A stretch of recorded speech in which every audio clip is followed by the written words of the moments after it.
Okay, so we're looking at sequences and series key skills for the IB SLAA introduction. All right, so as I just said to the rest of the class, these are the two main areas of the formula booklet we need to be looking at, SL 1.2 and 1.3 for these formulas.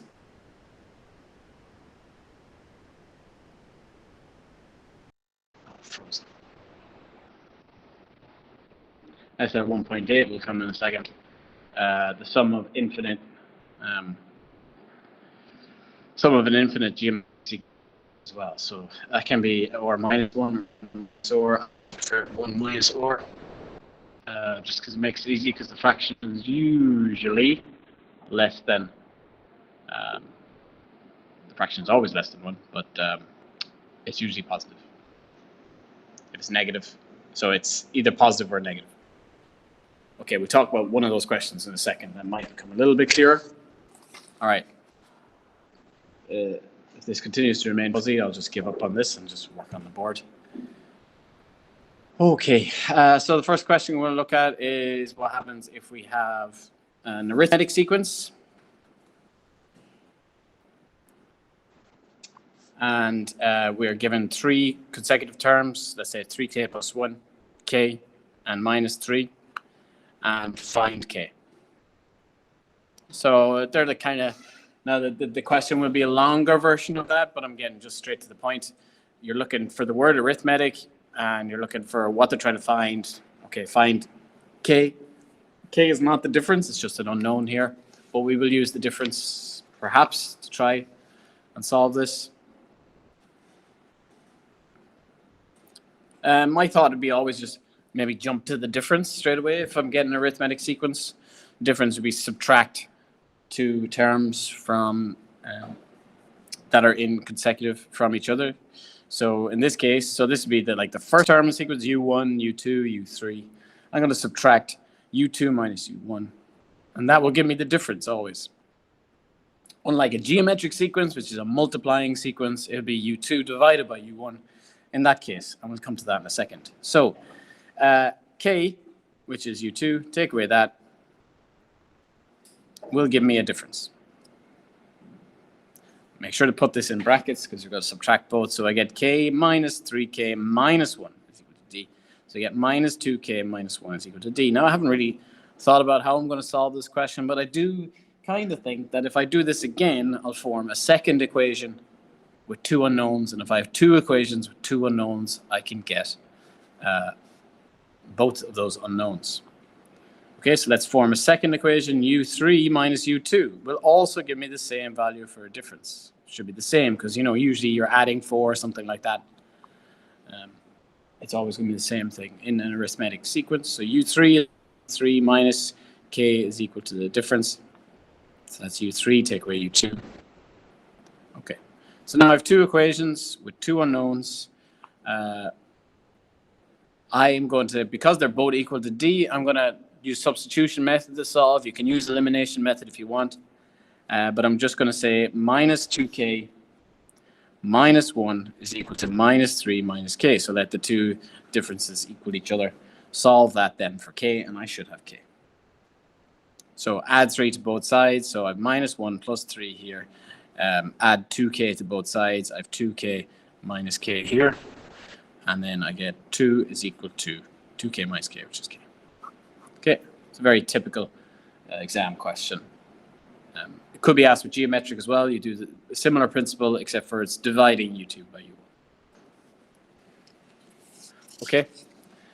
Second question I'm going to look at is looking at using some formulas. So we're going to use the general term formula for an arithmetic sequence next. So the question will be, some keywords you're looking for is find the general term, which is known as un, for an arithmetic, spelled wrong, sequence with some details. So in this case, I'm going to give you u3 is equal to 8 and u8 is equal to minus 17. Okay. All right, so my thoughts is arithmetic sequence is going to be a common difference. Now, the difficulty here is these terms are so far apart that I can't tell the difference straight away, but that also I can perhaps set up a sequence in my answer. I'll make it a bit more visual. I will start off with the first term I don't know, the second term I don't know, the third term I do know, and it's 8. That's what U3 means. The fourth term, don't know. Fifth, don't know. Sixth, don't know. Seventh, don't know. And eighth, I do know. Minus 17. Okay? Something I do know in this sequence then is that the difference is constant. That is the whole theory behind arithmetic sequence. If I have to prove something is an arithmetic or geometric, I show that there is a common difference. So I do that twice for arithmetic sequence. And I'll just take a note here. And if I need to prove arithmetic, I keep spelling it wrong. I make sure I do U2 minus 1 is equal to a difference, and U3 minus U2 is equal to a difference. And if this number is the same, I have proved. If I prove geometric, I make sure U2 divided by U1 is equal to OR, and U3 divided by U2 is equal to OR. Any two, it doesn't have to be the second and third, divided. If this number is the same, I have proved. If I ever have to prove that something is geometric or arithmetic. Okay, that's beside the point. That doesn't answer this question, but that's also can come up a bit. I come back to this question. I'll leave that up there so you can see still. I do know there's a difference. So there's this jump, constant jump. I maybe presume that it's plus. It could be minus, and what it'll turn out is just that D will turn out to be a negative number, and plusing a negative number is subtracting. Okay, so I'm noticing how to get from 8 to minus 17 is a difference added 5 times. Difference added 5 times is repeated addition is multiplication, so that I can make this statement then. 8 plus 5 differences is equal to minus 17, and that will help me find the difference. So 5D is equal to minus 25, subtracting the 8, and D is equal to minus 5, which is kind of what I expected it would be negative. Now, that does not answer the question. I want to find a general term, which is my first time to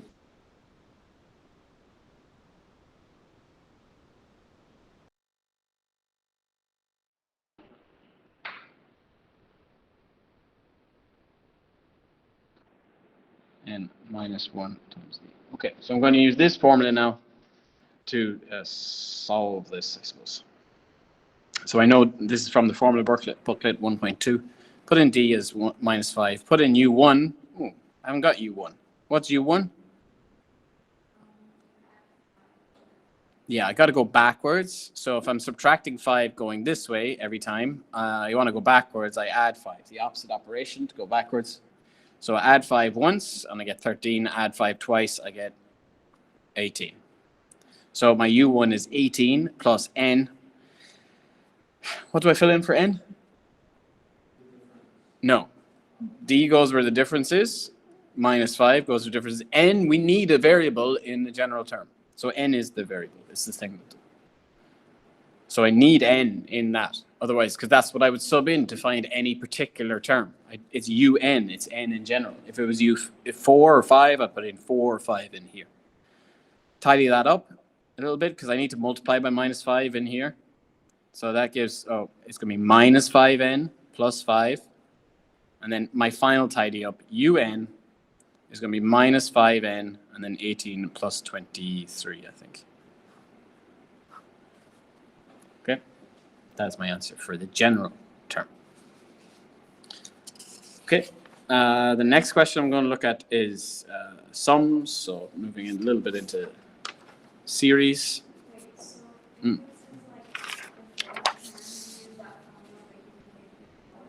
Yeah, exactly. That will get you the fourth term. You can do a really quick test here. Doing the pattern method, I know the fourth term should be 3 if I subtract. If I sub in 4 into this, I get minus 5 times 4, which is minus 20, plus 3, which gives 3. Kayla?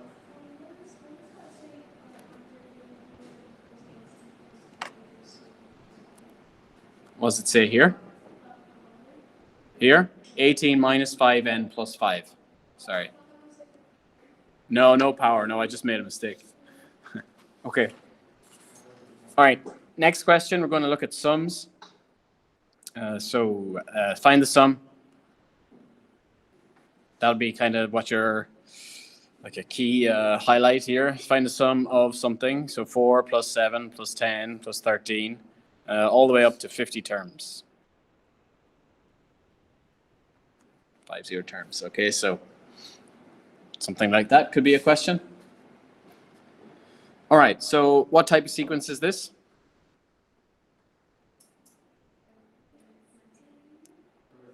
It's arithmetic, yeah. Again, how do I know that? Because I could see if now they're added, so it's like a series. So it's adding up a series. A sequence like this is a series. It's a sum of terms in this case. So we know adding 3 each time is the common difference. I could have done it 7 take away 4 to give 3, 10 take away 7 to give 3. Okay, so first thing, I'm just going to write down the common difference without doing everything. That might give you attempt marks in the exam. The common difference, D is equal to 3. Straight up. Attempt marks, very good. All right, where do I go from here? Sum of, okay, this is where I use my formula booklet, and I would look for sum of n terms of an arithmetic sequence. So there's a formula for this. There's 2 formulas. I need to just figure out which one I use. When do I use the second one? And not the first one. The second one is when I know that, in this case, it'd be when I know the 50th term. When I know the first, this is the first and last term. If I know the first and last term, and just add them up and I kind of get it like an average of them, and that would mean I can use this formula. In this case, I don't have the first and last term. This is one that is just I've sum of the terms at the start, and I don't have the last term. So maybe the last term is like 600 or something here, but I don't know what it is. So I have to use the other one. Yes, you could, yeah. But maybe come exam time, pressure on. There's 2 formulas. I'm confused. Which one do I use? You're right. You could nearly always use this one. But some questions are set up to use the first and the last. To give you the first and last, it's easier because you don't have to find the difference in the first and last one. This one, we've found the difference pretty easily, so we'll use this one. Okay, so sum of n terms. How many terms? N is 50 in this case. So sum of 50 terms is 50 over 2. Twice U1 is the first term of the sequence. In this case, it is 4. Twice 4 plus this n is 50 again, minus 1, and I had a difference figured out as 3 for D. Okay, presuming it's a non-calculator question, I will try and work out this without a calculator. So that's going to be 50 divided by 2 is 25. 2 times 4 is 8. 49 multiplied by 3, so that's 49 multiplied by 3. Well, 50 multiplied by 3 is 150. So 49 multiplied by 3 is, that's right, 147. 25 times 8 plus, this would be a calculator question. 25, so we'll just briefly finish this off rather than waste time. So 25 times 155. 3875. Okay, so that's a sum of terms question. You'd imagine that could come up in like a question 1 or 2 in paper 2. Okay, next one. A sheet of paper. Use the scrap paper. All right. Going back to an arithmetic sequence.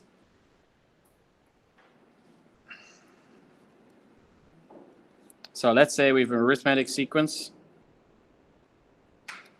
Has first term, 8, difference, 2. The sum of terms is 170. Find the number of terms.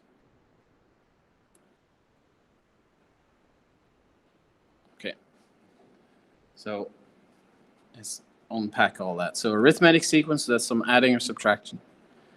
Has a first term 8, a difference of 2. So we can already start to, so in my answer, I would already start, okay, first term I'm going to write down as 8. Next term, difference of 2, 10, 12, and so on. Okay, so I've already had a visual of the sequence. The sum of terms is 170. So if I start by adding 8 plus 10 plus 12, all the way up to a certain number, I would get 170. Fine, that's the sum of the sequence. Find the number of terms in the sequence. All right. So I have a choice of perhaps formulas I can use. I can use the first one or the second one here. Do I know the last term? Well, once again, I don't. It's tending towards some term that I don't know the last term here. So I got to use the first one. As soon as you've noticed you've worked out the difference easily, or they've given you the difference, you use the first one. So I'll use that again. So I'll write it down again. Sn is n over 2, 2u1 plus n minus 1 times d. Okay. So I know the sum is 170 in this case. So this number, when I work it all out, would be 170. Like in the last question, when I worked it all out, it was 3875. This one, I know that answer. It's 170. I'm looking to find the number of terms. That is this n. I do not know the 8 this time. I have everything else because I know the first term and it told me the difference was 2. So n over 2, twice the first term, which is 8, plus, well, n remains n, and the difference I know is 2. Solve this. I'd imagine this would be, well, let's see what the numbers are, but I imagine this would be a non-calculator question again. Let's tidy up this bracket a little bit first. So I get 16 plus 2n minus 2. And I think that becomes,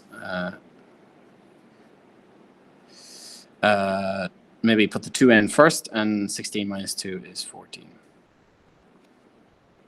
Okay, solving would be my next step.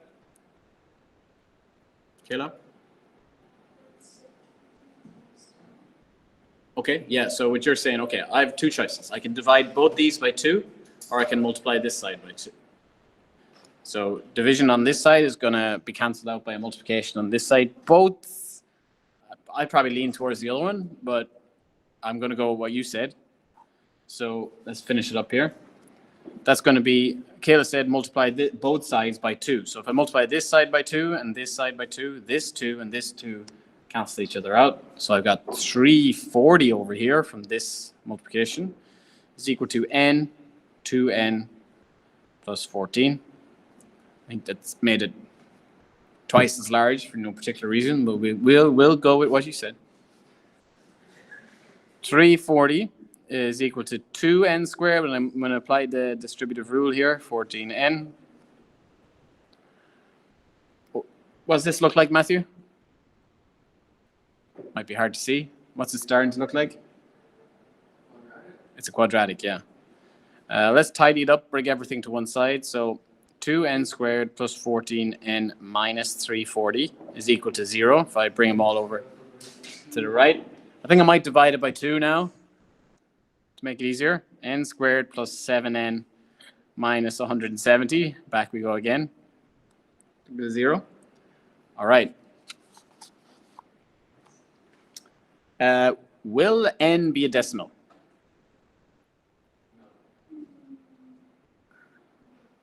Find the number of terms. Can n be a decimal?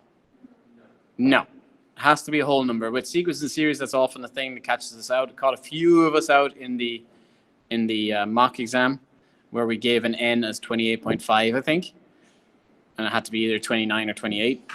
Okay, so solving this without a calculator.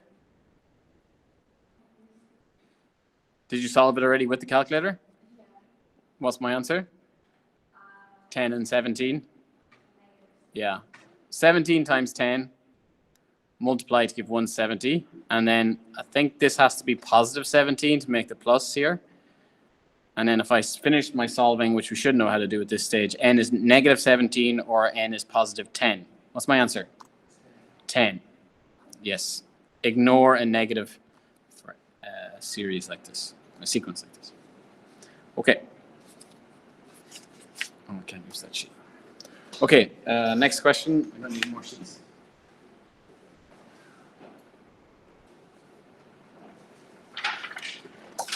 Okay, I'm going to do 2 more questions.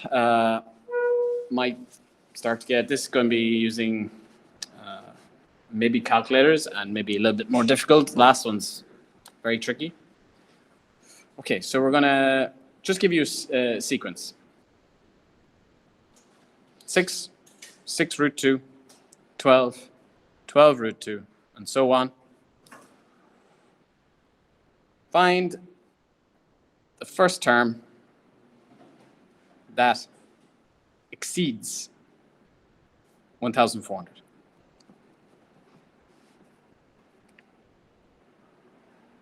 Okay.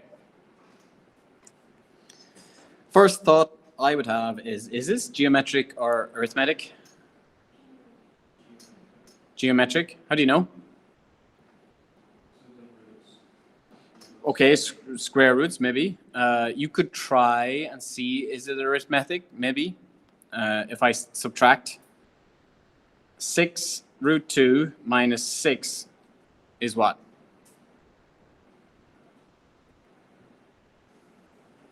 Can't do without a calculator, but I can factorize it. Can I?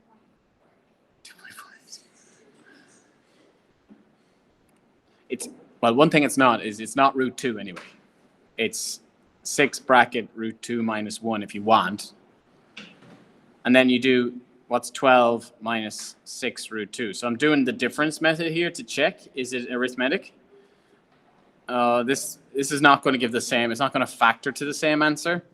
So if I factor out 6 out of it, I get 2 here, and I get minus root 2 there. That is not the same. These are not the same, so they have to be the same for it to be an arithmetic. Okay, test for geometric. Do 6 root 2, the second term divided by the first. What that equals? Well, the 6 is cancelled here, and we get root 2, don't we? And then try, oh, this is not, maybe it's not geometric. It's 12 divided by 6 root 2 going this way. Is that the same? Is that root 2? Well, we have to check. Well, 6 fits into 12 twice. This is 2 over root 2. Are these equivalent? Root 2 and 2 over root 2? Well, my knowledge of surds is flawless. So I can rationalize the denominator. If you forget what that means turn the denominator into a rational number and no square root, in other words. So I get here, root 2 times root 2 is 2, and 2 times root 2 is 2 root 2, and the 2's cancel, and that is root 2. So it is geometric, and now I found my ratio, or the R value is root 2. Okay, so this is our first proper geometric sequence. All right, find the first term that exceeds a certain number. Is that a sum or just a term? It's just a term, yeah, the first term, you don't add in this case. Okay, looking at formulas, you definitely can trial and error it, but you have to set up something to trial and error. The first one is our nth term, our formula. We'll create the formula, the nth term. Un is equal to u1 or n minus 1. Okay, just found the ratio, sweet. And we know the first term is 6, so I'm going to put them in. Un in general is 6, or is root 2, n minus 1. Now the question says, which is the first term that exceeds this? So if you get any case that exceeds or greater than or less than a figure, it's usually good to work off equals and then work back and interpret the answer. So we work off equals. So let's say it is 1400 equals 6 root 2 n minus 1. This is where some of you might trial and error it. Graph it, yeah. Let's see, can we solve it a different way? No? Using the calculator as well. You don't want to use logs? Okay. Go back to your 2 to the power of 3 is 8. So if we rewrote 2 to the power, do that again. 2 to the power of 3 is 8. We know that. That can be rewritten. Log base 2, 8 is equal to 3. That's it. So in this case, where 2 is, so let's just write the word log. Where 2 is in this case, 6 root 2 is. Okay, where did 2 go? It went down here. So we put that 6 root 2 here.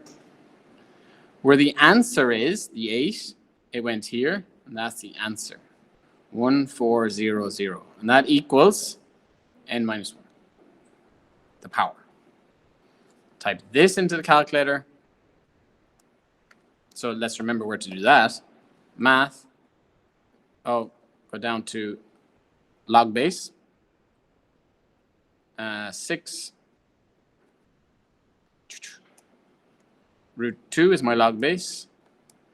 And my number is 1400. Press enter, and I get 3.38.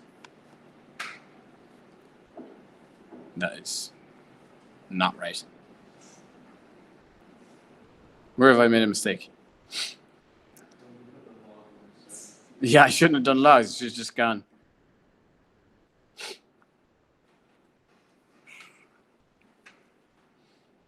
Oh, yes, I see my mistake. Oops. Only the root 2 is to the power of n minus 1. The 6 is not, so I had to divide by 6 first. Very silly. Scratch that, divide by 6 first, and then do it. Oops. So 233.3, okay, 233.3 recurring is 1400 divided by 6, and that equals root 2 n minus 1. Maybe you'll trial and error is the right idea. So log root 2 233.3 recurring is equal to n minus 1. That's worse again. Second math, I'll show you how to do it anyway. Oh no, not just second math. First math, log base. But why did I stop? Because I got a stupid answer. I got 3.34, which doesn't make sense because I already know the third term is 12. The fourth term is it's not 1400. So I immediately, if you know how to interpret the answer, you know you got it wrong. Now, if you just are going pure blind on, yeah, okay, maybe. Well, this is where oh, I've messed that up again. Let's just start this again. Math, I'll get the right answer eventually. It might take me an hour and a half, but.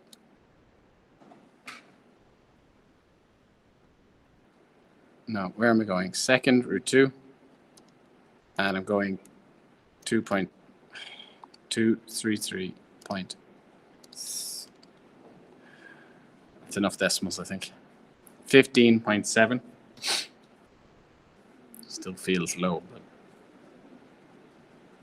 So add the 1, 16.7 is equal to n.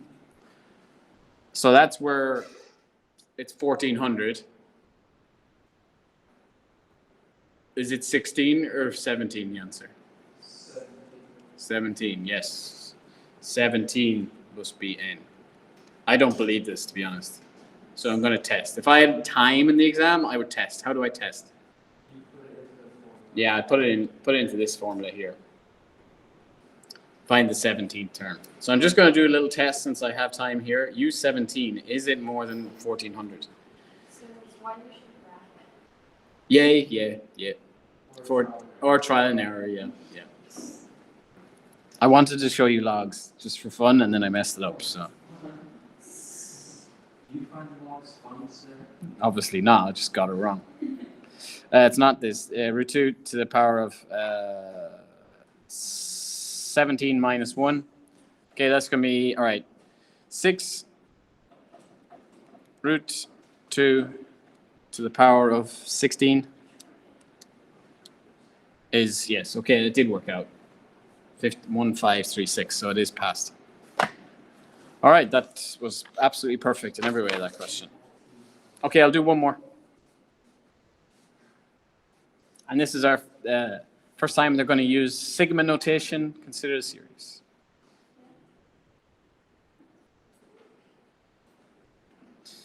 All right, consider the series. So sigma notation, infinity, k is equal to 1, 12, x minus 2, and k minus 1.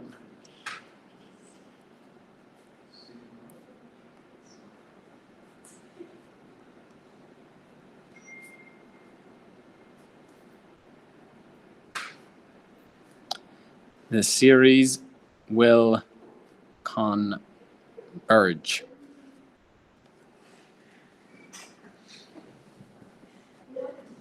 Exactly.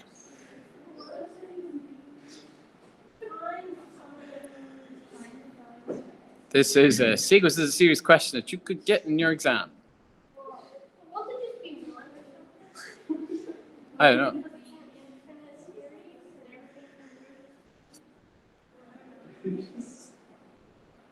Okay, so in order for something to converge, it must come towards one answer. The sum must come towards an answer. An example of a convergence sequence is if you try and cross a room going in halves. You walk, maybe I'll do it visually as well. You try to cross a room, but you keep going half distance. So you make it halfway on the first attempt. And then you go half of that half. And you go half of that half. You go half of that half. Half that half. Do you ever reach the other side? No, but the distance is converging towards the width of the room. It is pretty. If the room was 10 meters, your answer is going to get closer. Your distance is going to get closer and close 10 meters. So converging towards a number. Okay, it's like a limit. So in order for something to converge, it means that as the sequence goes on, the numbers must get smaller and smaller and smaller. So eventually they become so insignificant that they don't really matter as it goes towards infinity. So how do we find where it converges? All right, let's consider this series. And this series already is scary looking because it's got a sigma thing, and it's got infinity in it, and it's got k's and x's in it. It's a mess. What does it mean? This means sum.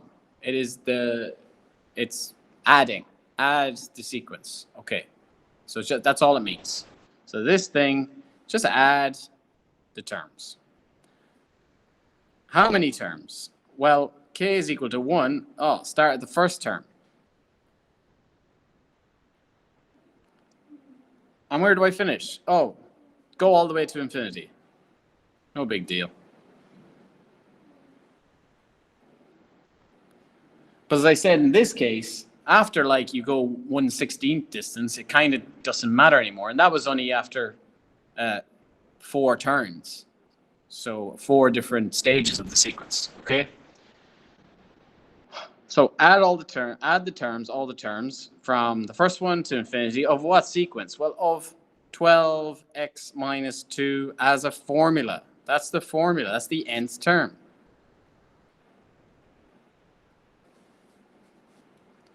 Starting at k equal to 1, which is the first term. What is this then? If it's the formula, the nth term formula. Well, remember our nth term formula is un is equal to u1 or n minus 1. And we can see a relationship here between k minus 1, n minus 1, u1 is 12, and this is our ratio. This is our ratio. Now, so we can say or is, in this case, x minus 2. What does x minus 2 need to be for this series to converge? We need it to be a fraction. How do I say that?